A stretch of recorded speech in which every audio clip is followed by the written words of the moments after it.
Welcome back to the BBQ Pit MMA. This is your host, Michael Lynch. UFC London coming up. We're going to do it quick. I got my boy coming by, so we're going to do this quick. Swatbox on Twitch. Go check him out. He's doing his thing on Twitch. Curtis Blades, Tom Aspinall, pretty easy one.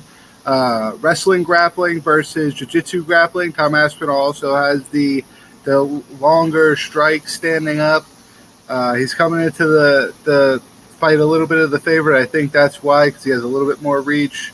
And he's good at submission. So if he gets taken down, it's very possible that he's able to kind of win position jiu-jitsu wise and be offensive on the ground. So I'm going to go Tom Aspinall there. Jack Hermansson versus Chris Curtis is a good one. Curtis coming in on short notice. Hermansson 22-7, 11 wins by knockout.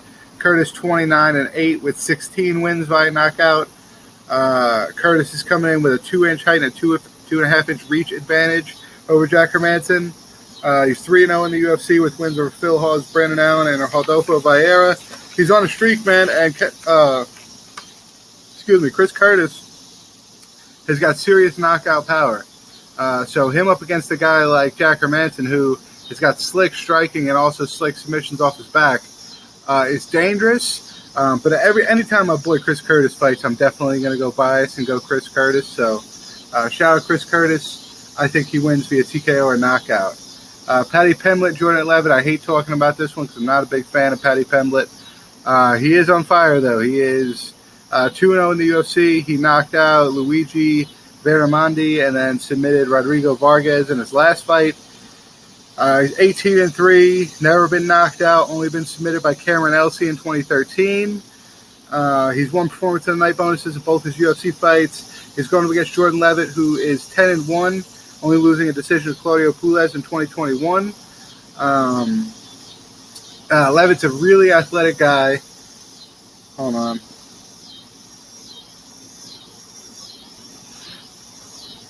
He's a really athletic guy. He's got pretty cool striking, but I don't think it's anything that Paddy hasn't seen before.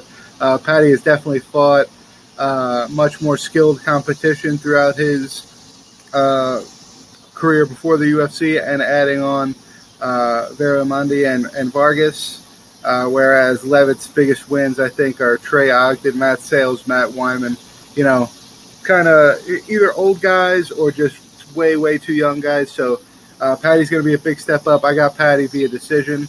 He might knock him out, but shit, let's hope not. Nikita Krillov versus Alexander Gustafsson, I went over to. Gustafsson, this will be his second fight since retiring in 2019. He lost to Bricio Verdum in July of 2020, meaning it's been almost 2 years, or over 2 years now, since his last fight. He's 18-7, 11 wins by knockout. He's got big career wins over Glover Teixeira, Han Blachowicz, Shogun, and Jimmy Manuwa. Comes into this fight with a slight size advantage, good jiu-jitsu, great boxing. Has gotten slower in his last few fights, but Krillov 27-9 with 11 wins by knockout and 15 wins via submission. Krillov only has one loss via knockout to Sol Pehaley at UFC 164 in his UFC debut in his first stint in the UFC. He's been submitted in 6 out of 9 of his losses. Submitted by Paul Craig in his last fight back in March. He's a master of sport in Army hand-to-hand combat and a master of sport in submission fighting. So he can handle his own on the ground. He's scrappy standing up. Alexander Gustafsson's on the way out. That one's pretty easy for me as well. Nikita Krillov. And then Molly McCann, Hannah Goldie. What can you say, man? Molly McCann coming in at minus 390. I could see why. She has power in her hands. She showed that in her knockout win over Luna Carolina in March. 8 out of 12 of her wins via TKO or knockout. She's 5-3 in the UFC. Purple belt in jiu-jitsu. Really good wrestling and takedown defense. Going against Hannah Goldie, who is 6-2, very new to the sport. Never been submitted in her professional career. 1-2 in the UFC.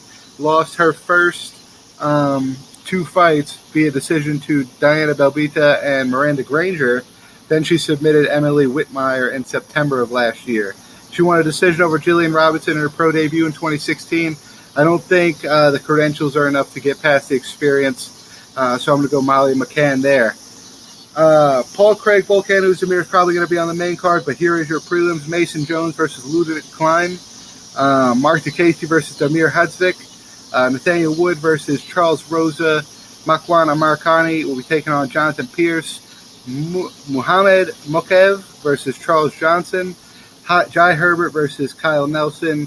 Victoria Leonardo will be taking on Maddie Boham. And then Claudio Silva will be kicking off the card against Nicholas Dalby. Check in next Tuesday. We'll be back for some more previews. Did I lose one? No, I didn't lose one.